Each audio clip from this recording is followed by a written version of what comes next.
O título que eu queria pensar com vocês é: será que vocês não percebem? Vamos abrir a Bíblia em Isaías. Isaías, capítulo 43.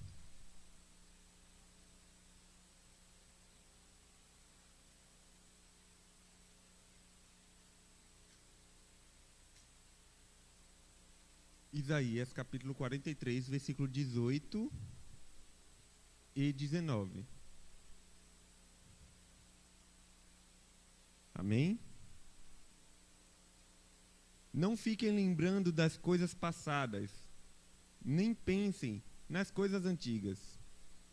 Eis que faço uma coisa nova. Agora mesmo, ela está saindo à luz. Será que vocês não percebem? Eis que porei um caminho no deserto e rios nos lugares áridos. Amém? E foi daí desse texto que me saltou justamente essa parte. Será que vocês não percebem? Oi? Ok. Quando alguém... Quero saber de vocês agora, quero a interação de vocês. Quando alguém fica preso em uma ideia, ou em um pensamento, ou uma situação de forma fixa e contínua, o que pode gerar nessa pessoa? Essa pessoa fica presa em uma situação de forma bem fixa, em uma imagem, em um pensamento de forma bem fixa. O que pode gerar naquela pessoa? Alguém arriscaria dizer? Tristeza, ansiedade. Alguém mais? Calma, um de cada vez, senão não entendo, gente. Alguém mais? Medo, desespero, angústia. Ouvi alguém falando ali pelo fundo, foi? Ou foi impressão? Essas coisas, sim, são geradas. Se uma pessoa fica muito presa fixamente em um pensamento, uma ideia, uma situação, pode gerar depressão, pode gerar ansiedade, pode gerar o que os mais antigos conhecem como saudosismo, rigidez cognitiva e do comportamento. E todas as outras coisas que vocês citaram aí também. Ney, um pensamento, uma ideia fixa, ela pode gerar depressão, sim, pode gerar depressão. Se a pessoa fica tão presa a um trauma do passado, um acontecimento do passado, e ela não consegue superar, aquilo pode gerar anedonia, que seria desprazer pela vida. Ney, mas você falou que pode gerar ansiedade. É verdade isso? Sim, também pode gerar isso. Uma pessoa, por exemplo, que foi assaltada em determinada rua há 2 anos atrás, mas ainda hoje, só de pensar que vai passar por aquele percurso, ela pode ter uma crise de ansiedade e sofrer com isso. Pode sofrer daquele famoso saudosismo, né? No meu tempo, como era bom. Na minha época, rapaz, a gente fazia isso, isso. Hoje não tem mais essas coisas, não. Hoje o pessoal não quer saber mais disso, não. Pode gerar isso também. E perder de viver o momento presente, porque está preso no seu saudosismo, em uma época passada que foi boa, mas que também está deixando de apreciar o momento presente. Pode gerar rigidez cognitiva, entre outras coisas. E é por isso que esse texto de Isaías 43, 18 e 19 é um chamado da parte de Deus para o povo de Israel. É um chamado onde ele diz: não fiquem lembrando das coisas passadas, nem das coisas antigas. Eis que faço uma coisa nova, agora mesmo ela está saindo à luz. Será que vocês não percebem? Eis que porei um caminho no deserto e rios nos lugares áridos. O contexto no qual esse texto foi escrito, foi primeiro proclamado, depois escrito, Foi justamente quando Israel estava sob jugo da Babilônia. O império da Babilônia, através do rei Nabucodonosor, tinha invadido Israel, levado cativo muitos dos nobres, matado muita gente e destruído o templo, que era considerado a glória de Israel. Então, o pessoal lá estava arrasado com a situação. Isso foi em volta... foi cerca de 586 a 538 a.C. Mas assim, em meio a toda essa desolação, em meio a tudo que o povo estava vivendo, Deus ainda traz uma mensagem. Será que vocês não percebem o que eu estou fazendo? Eu quero fazer uma coisa nova. Agora sim, o povo olhava para a direita, via um opressor. Olhava para a esquerda, via destruição. Olhava para frente, não via solução nenhuma, olhava para trás. E ainda assim, Deus falou essa palavra, parece meio estranho, né? Parece até que Deus tem um senso de humor um pouco sarcástico.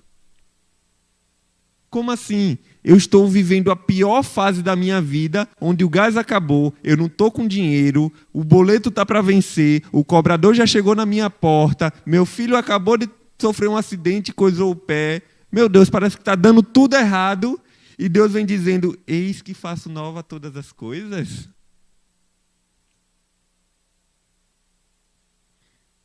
Mas sim, essa era uma mensagem de consolação da parte de Deus para Israel. Ney, e quanto tempo durou mais ou menos assim? Desde que Deus falou até o cumprimento da promessa. Alguém chuta mais ou menos quanto tempo? Alguém tem uma ideia de mais ou menos quanto tempo aconteceu entre o que foi falado ou escrito e o acontecimento? 70 anos. Em cheio. Os historiadores estimam justamente de 50 a 70 anos. Do que foi escrito e falado até o cumprimento dessa palavra, dessa promessa, através do rei Ciro. Que foi, se vocês lerem Esdras, você vai entender melhor esse contexto. Mas ainda assim, e muitas das vezes a gente se pergunta, Deus, é para ontem esse milagre, o gás não vai esperar. O credor não vai ficar esperando 50 anos. Muitas das vezes a gente está tão preso, tão fixo, com os olhos tão fixos na situação, que perdemos de vista aquilo que nosso Pai já está fazendo. Muitas das vezes nós estamos tão envoltos na nossa dor, na nossa decepção, no nosso problema, que perdemos de vista aquilo que o nosso Pai já fez. Perceba, o povo estava vivendo no exílio, mas Deus já tinha liberado a solução do exílio. Há cerca de 70 a 50, entre 50 a 70 anos, ele já tinha pronunciado Ciro, meu servo. Perceba, para cada problema que você está vivendo, quando você está envolto dele, você jamais será capaz de ver a situação. Mas o que seu Pai quer é que você enxergue a solução, mesmo em meio à situação. Por quê? Para que você não se mova mediante os padrões daqui. Para que você não se mexa e se movimente mediante o que está acontecendo à sua direita, à sua esquerda. Para que você se movimente sim, como os céus se movimentam. Para fazer mais sentido na prática, eu gostaria que você abrisse sua Bíblia em 2 Reis. 2 Reis 6.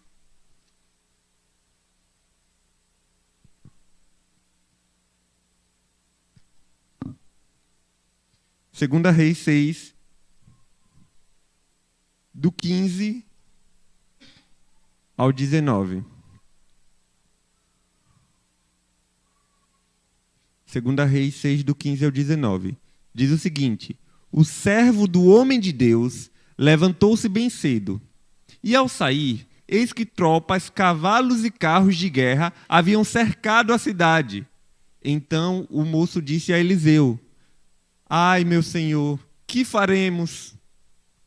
Ele respondeu: não tenha medo, porque são mais os que estão conosco do que os que estão com eles. E Eliseu orou e disse: Senhor, peço que abra os olhos dele para que veja. O Senhor abriu os olhos do moço, e ele viu que o monte estava cheio de cavalos e carros de fogo ao redor de Eliseu. E quando os sírios desceram contra ele, Eliseu orou ao Senhor e disse: peço que firas essa gente de cegueira. E ele os feriu de cegueira, conforme a palavra de Eliseu. Só até aí. Perceba, nessa situação, se a gente for nesse contexto, Eliseu estava com o seu discípulo, o moço, que a Bíblia diz assim, e o moço levantou cedo, foi se espreguiçar, tomar um solzinho. Quando ele olhou de longe, viu um exército vindo em sua direção, na onde só tinha, aparentemente, Eliseu e ele. Ele disse: eita, poxa. Se a gente fosse trazer por Nordeste, ele vai dizer assim: eita, poxa, meu Deus. Vala-me, meu Senhor. Acabou. Acabou o ministério, acabou tudo agora. Acabou. Eliseu, olha, está acontecendo isso e isso. Tem um exército lá fora enorme que já cercou todo esse campo onde nós estamos. Não tem nem por onde escapar. Eliseu, outrora discípulo de Elias, movido pelo Espírito do Senhor, com sabedoria, disse: não tenha medo. Não tenha medo. Você não percebe o que eu estou percebendo ainda. Porque se você percebesse, você não teria esse medo que você está sentindo. Não faz sentido você sentir isso. Senhor, abre os olhos do meu irmão. A Bíblia diz que quando o Senhor abriu os olhos daquele moço, ele percebeu, ele viu que mais numerosos eram os cavalos e carruagens e o exército que estava com ele do que o exército da Síria. Ele conseguiu perceber. Por quê? Porque Eliseu não estava se movendo mediante esse mundo. Eliseu fez a mesma pergunta que está lá em Isaías. Será que vocês não percebem? Será que você não percebe a movimentação que Deus está fazendo? Será que você não percebe que maior é aquele que está conosco? Será que vocês não percebem que essa vitória já está ganha? Só que porque muitas das vezes nós estamos tão embriagados com a situação, nós estamos tão envoltos dessa situação, que de fato a gente não percebe. A gente não percebe e se deixa ser dominado por ela. Qual foi o sentimento que a Bíblia fala que o moço teve? Oi? Ele teve medo. Ele teve medo. Qual foi o primeiro sentimento que Adão teve pós o pecado? Senhor, eu escutei a tua voz no jardim Tive medo e me escondi. É isso que o mundo quer que você sinta. Medo da situação, medo do problema, medo do que está por vir, medo do que aconteceu. Se você se move mediante o mundo, é isso que ele provoca em você. É isso que ele quer que você sinta. Medo. Medo é uma ferramenta fundamental para que você recue. Medo é uma ferramenta fundamental para que você recue. Agora eu te pergunto, o que você não está percebendo que Deus já fez? Vou facilitar para você. Quais são as áreas que o medo tem tomado conta do teu coração? Quais são as áreas que esse 2025, ai Senhor, 2025 já chegou. Quais são as áreas?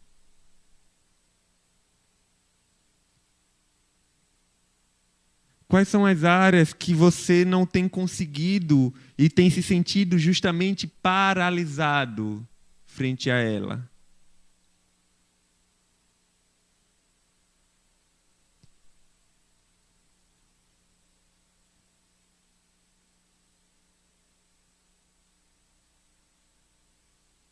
A Bíblia diz que nos quais o Deus desse século cegou o entendimento de muitos. Porque ele justamente faz isso para que você fique cego e não enxergue o que está por trás. Não enxergue quem está com você. Não enxergue nem quem de fato você é. Para que você se mova não a partir de quem você é, mas a partir do medo. Porque tendo medo, você se esconde. Tendo medo, você se acovarda. Tendo medo, você recua.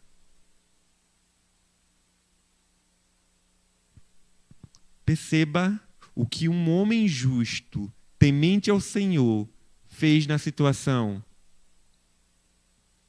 Ele trouxe visão ao seu irmão. O irmão viu. Primeiro. Segunda coisa, ele cegou os que não eram temente ao Senhor. Mas a gente muitas das vezes tem visto ao contrário, aqueles que não são temente ao Senhor correndo na nossa frente, passando quilômetros de distância, prosperando e vivendo plenamente. Simplesmente porque nós estamos embriagados com este mundo e estamos vivendo a partir do medo. Que Deus encontre nesta noite homens e mulheres de Deus, justos, que se movimentam nesse mesmo espírito que Eliseu se movimentou, que cure ao seu próximo da sua cegueira. Você não precisa viver dessa forma. Você não precisa ter medo do que está por vir. Você não precisa ter medo do que está por acontecer. Você não precisa viver na sua zona de conforto por medo.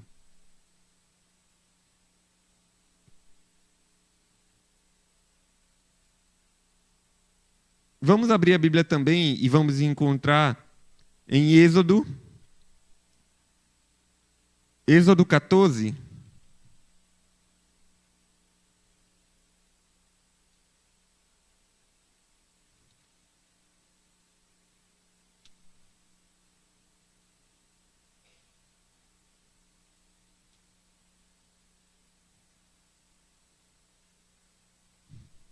Do 12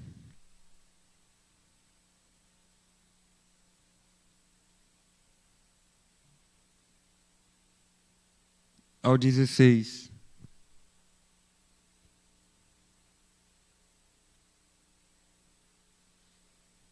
Êxodo 14, do 12 ao 16. Olha que interessante esse texto. Não foi isso que dissemos a você no Egito? Deixe-nos em paz para que sirvamos aos egípcios? Pois teria sido melhor para nós servir os egípcios do que morrer no deserto. Moisés, porém, respondeu ao povo: não tenham medo. Fiquem firmes e vejam o livramento que o Senhor lhes fará no dia de hoje. Porque vocês nunca mais verão esses egípcios que vocês estão vendo. O Senhor lutará por vocês. Fiquem calmos. O Senhor disse a Moisés: por que você está clamando a mim? Diga aos filhos de Israel que marchem, e você levante o seu bordão e estenda a mão sobre o mar. As águas se dividirão para que os filhos de Israel passem pelo meio do mar em seco. Vocês percebem?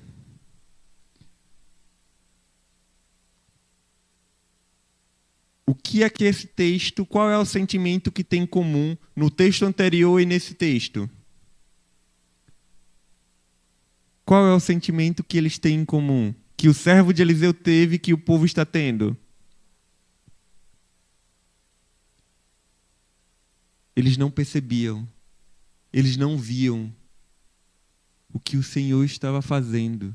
E olhe que teve 10 pragas que para os egípcios, o que para os egípcios foram pragas, para o povo de Israel foram sinais e maravilhas. Então eles tiveram 10 sinais e maravilhas consecutivos e ainda assim tiveram medo. Qual foi a primeira reação com o medo? O que é que eles começaram a fazer? Oi? Murmurar. Ele teve medo e murmurou. Moisés, pelo amor de Deus, Moisés, o que é que você foi fazer, Moisés? Não era melhor a gente ter ficado lá?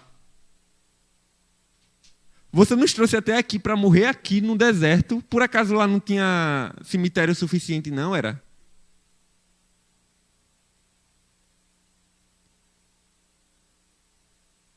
Olha o que o medo provocou nos israelitas. Isso vindo de um já é muito, já causa um impacto grande no líder. Imagine uma multidão dizendo: Moisés. Percebam, o medo levou à murmuração. Qual é a área da sua vida que você tem murmurado mesmo? Calma. Respira fundo.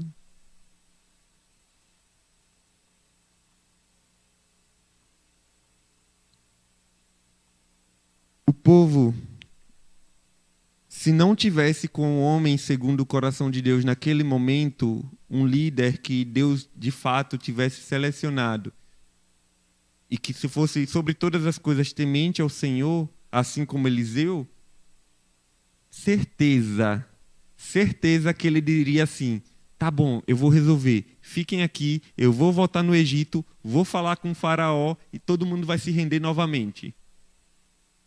E todo mundo diria que assim seja. Porque o medo provoca isso. O medo produz isso. O medo ele vai provocar a murmuração. Agora eu te pergunto, quais sentimentos, esses sentimentos, eles têm paralisado você? O medo, você tem se movido através disso? Medo da falta, medo da rejeição, medo da solidão, medo de dar uma oferta mais ousada diante do Senhor por medo da falta. É isso? É sobre o medo que você tem se movido? É o medo que diz o que você pode ou não pode. E por causa desse medo você reclama do ambiente, da tarefa ou da função que você está inserido, mas você não tem coragem de fazer nada para sair desse lugar. Você reclama, reclama, reclama, mas você não tem coragem de romper com essa relação. Você não tem coragem de romper com esse ambiente. Você não tem coragem de dar um passo em fé. Você só tem medo e, por causa do medo, murmura, reclama, mas não faz nada para se movimentar e sair dessa situação. E o Senhor está te convidando, filho, dê um passo. Dê um passo de fé. E aí você pode dizer, Senhor, mas para onde? Para quem? Assim como Pedro. Talvez você não veja qual é o chão que você vai pisar mediante esse passo. Quando Jesus chamou Pedro para andar sobre as águas. Mas Pedro não estava andando sobre as águas, Pedro estava andando sobre uma palavra. E se você tiver uma palavra para sair desse ambiente que está causando medo, está provocando em você um sentimento de murmuração, saia o quanto antes. Porque se Deus já te deu uma palavra, Ele é fiel e justo para cumprir. Será que você não percebe que andar sobre a perspectiva dos céus é totalmente diferente de andar sobre a vista, sobre a perspectiva da terra? Será que você não vê que coisas novas Deus já fez para você?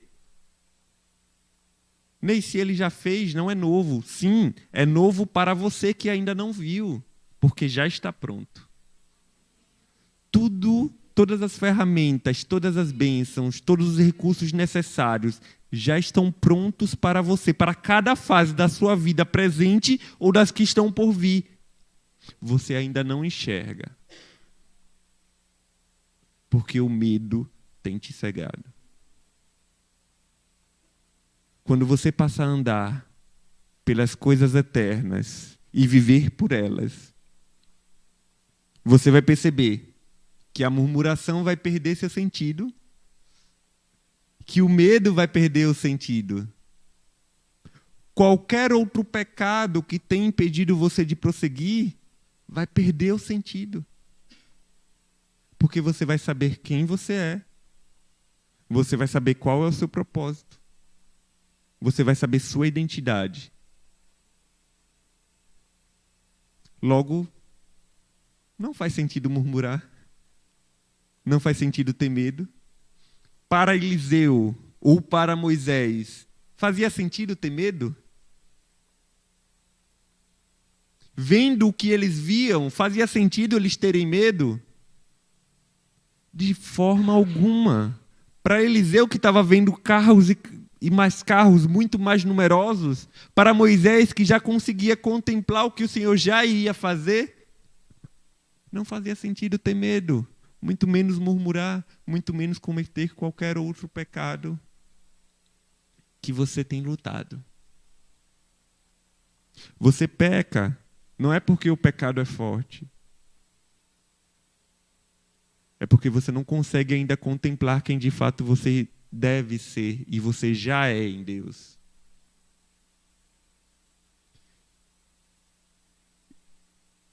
Porque muitas das vezes Deus quer mover você de lugar, Deus quer mover você de estação, Deus quer mover de você de relações, mas você faz questão de querer o maná ainda no Egito. Ou de querer o vinho, de querer o leite e mel que Deus tinha prometido que seria na Canaã, ainda no Egito, e não vai acontecer.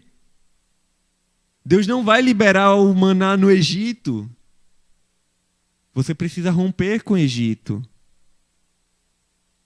Deus não vai liberar os recursos, você ainda na Babilônia, você precisa romper com a Babilônia para que Deus libere os recursos para a construção do templo.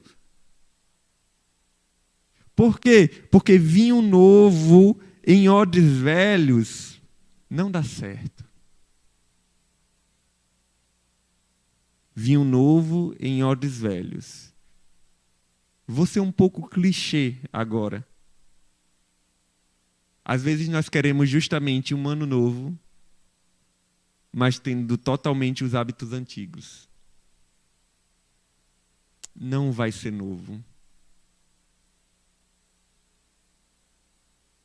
Deus quer transicionar muitos de vocês aqui nessa noite. Deus quer que vocês enxerguem o que Ele já enxerga ao seu respeito. Mas precisa de você, um posicionamento para mover-se desse lugar, para sair dessa inércia e se mover, não mediante a terra, mas mediante os céus. Será que vocês percebem? Será que vocês veem? É por isso que é tão importante você nascer de novo. É por isso que é tão fundamental nós nascermos de novo em Cristo Jesus. Portanto, se alguém está em Cristo, é uma nova criação. As coisas antigas já passaram. Eis que tudo se fez novo. Quando o povo vem do deserto, sai do Egito, entra no deserto, é um ciclo de 40 anos. Mas Deus, o próprio Deus disse, não vai entrar ninguém da geração antiga, só os que nascerem daqui em diante. Por causa do quê? Da murmuração, não foi isso? Ou seja, só entrou na terra prometida aqueles que nasceram com mentalidade de liberdade. Só desfrutou da terra prometida aqueles que experimentaram e nasceram na mentalidade de liberdade. É por isso que nós precisamos nascer de novo para experimentar em Cristo essa liberdade.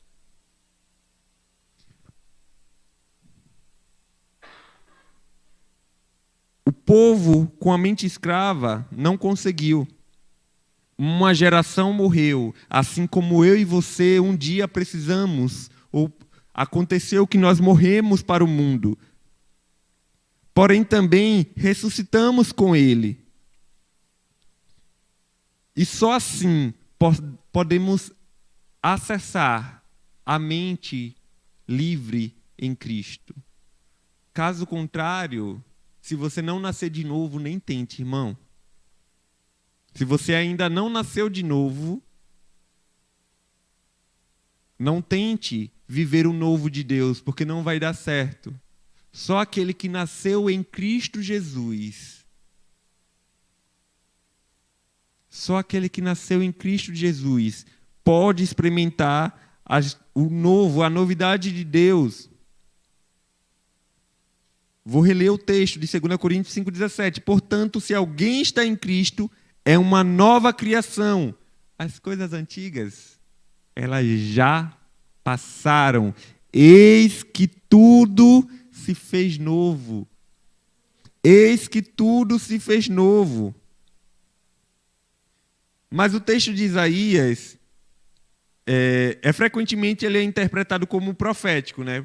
Porque ele aponta para a profecia que iria acontecer no pós-exílio. Ele já estava falando da saída, mas também, justamente, ele estava apontando também para Cristo. Em qual parte de Isaías ele já estava apontando para Cristo? Naquela parte que ele fala: eis que porei um caminho no deserto e rios nos lugares áridos. Quem é aquele que é o caminho? Quem é aquele que diz: olha, se você tem sede, venha a mim. O texto já estava apontando não só para a profecia daquele contexto atual, mas também já estava apontando para uma profecia mais adiante. Uma profecia que alcançaria eu e você. E porque essa profecia nos alcança, ela é atemporal. E é por isso que ele diz: eu ainda estou fazendo nova todas as coisas. Agora mesmo está saindo a luz. Será que vocês não percebem?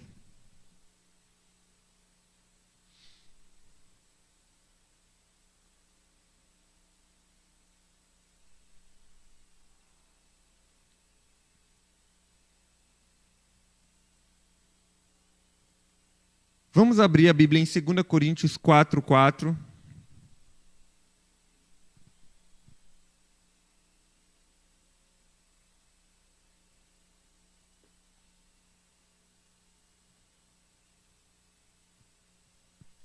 Segunda Coríntios 4:4.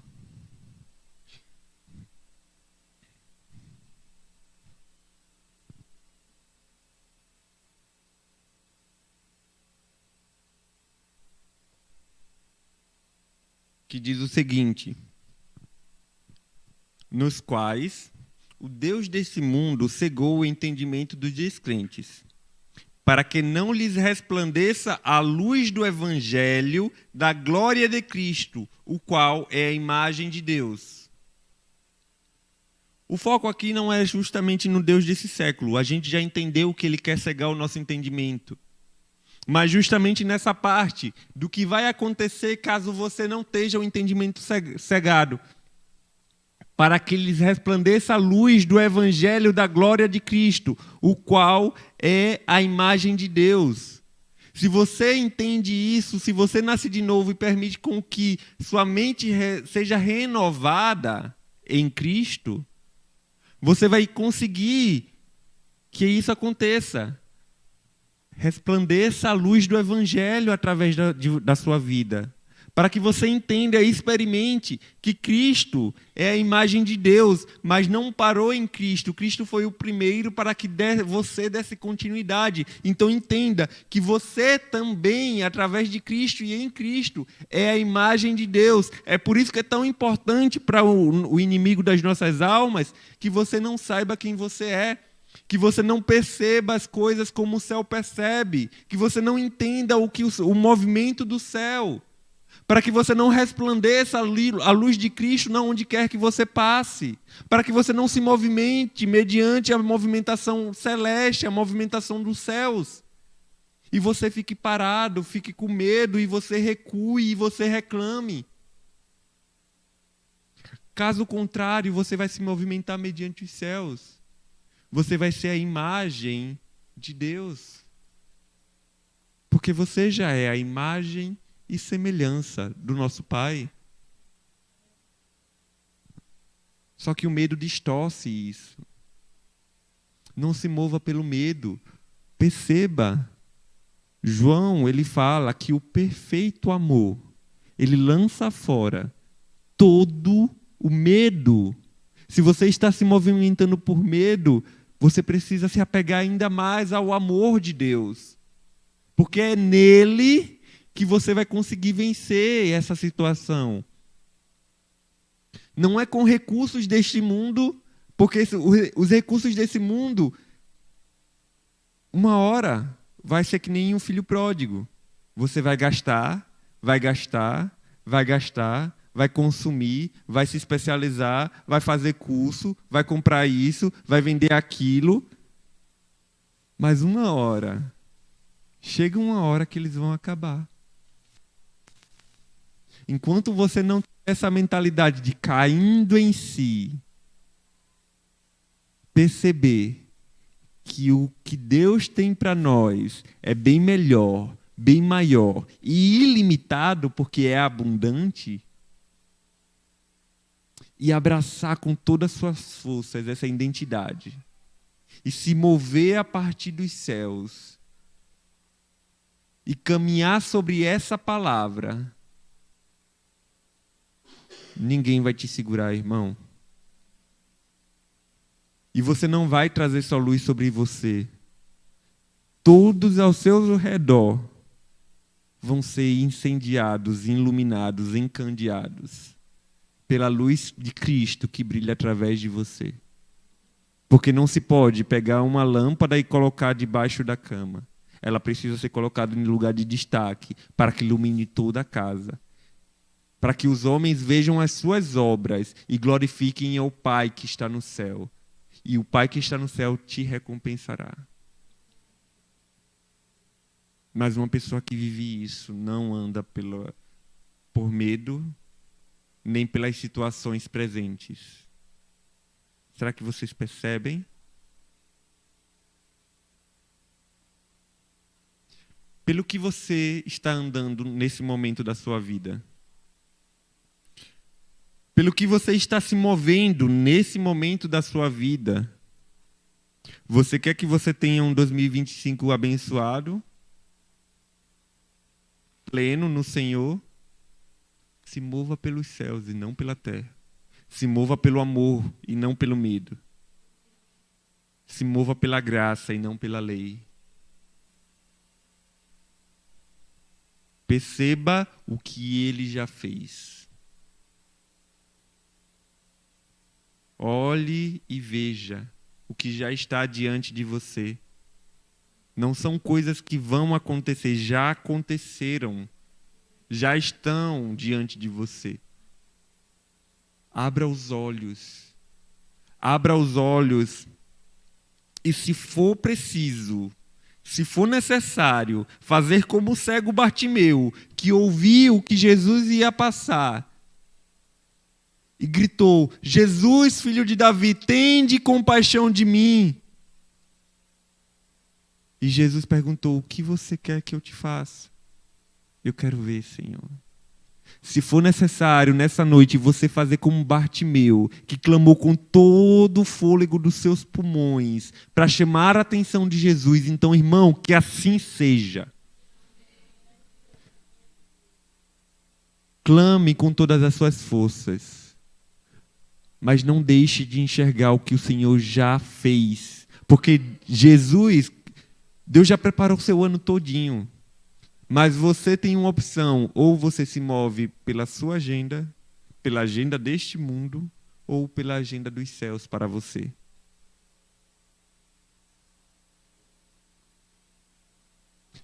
Ney, significa que eu não vou ter dificuldade em 2025? Não, não se trata disso. Afinal de contas, no mundo nós vamos ter aflições. Porém, nós vamos passar por elas com bom ânimo. Porque Ele já venceu o mundo. Porque nós não vamos nos mover mais por este mundo, com este mundo, através desse mundo. Nós vamos viver porque dele, por ele, para ele, são todas as coisas. Vocês percebem? Vocês veem o que os céus querem te comunicar nessa noite?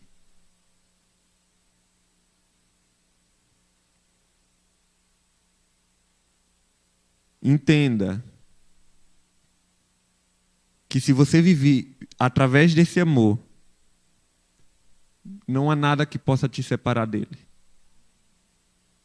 Quem nos separará do amor de Cristo? Será tribulação, angústia, perseguição, fome, nudez, perigo, espada? Porque eu estou bem certo de que nem a morte, nem a vida, nem as coisas do presente, nem das que estão por vir, poderá nos separar do amor que está em Cristo Jesus, o nosso Senhor, porque nós não nos movemos mais por vista, mas nos movemos pelo que nosso Pai tem para nós.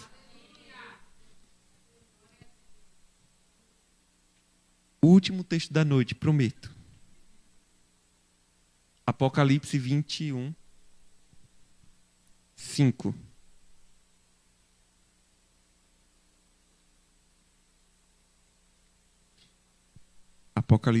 Apocalipse 21, 5.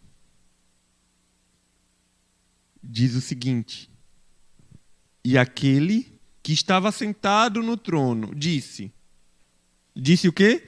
Eis que faço nova todas as coisas. E acrescentou: escreve, porque estas palavras são fiéis e verdadeiras, irmão. Eis que faço nova todas as coisas. Ou seja, não fiquem lembrando das coisas passadas, nem pensem nas coisas antigas. Eis que faço uma coisa nova. Agora mesmo está saindo a luz. Será que vocês não percebem? Em suma, Isaías 43, do 18 ao 19, chama o povo de Deus a abandonar a murmuração, o medo sobre o passado e abraçar a esperança do que está por vir, confiando no poder de Deus para trazer vida e renovação, mesmo em situações de desespero. Vocês percebem? Vocês veem? Agora eu espero que a partir de hoje, dessa noite, quando você olhar para o restante do ano, apesar da política, apesar das contas, apesar das situações, você enxergue o que está além disso. Você não olhe simplesmente para a cruz, mas também você consiga enxergar a ressurreição. Quando Cristo olhava para o Calvário, ele não tinha medo, porque justamente ele sabia o que estava por vir. Quando ele olhava para a tempestade, também não tinha medo, porque sabia o que estava por trás. Quando você olhar para a adversidade, não veja simplesmente a adversidade, mas, sobretudo, veja a mão do Senhor te guardando no vale e nos picos das montanhas. A tua vara e o teu cajado, eles vão consolar você. Não se preocupe, não se turbe o vosso coração. Credes em Deus e credes também em Cristo Jesus. Vocês percebem? Vocês veem? Eu gostaria de convidar vocês a fazerem uma oração ao Senhor. Se vocês quiserem e se sentirem à vontade, fiquem de pé.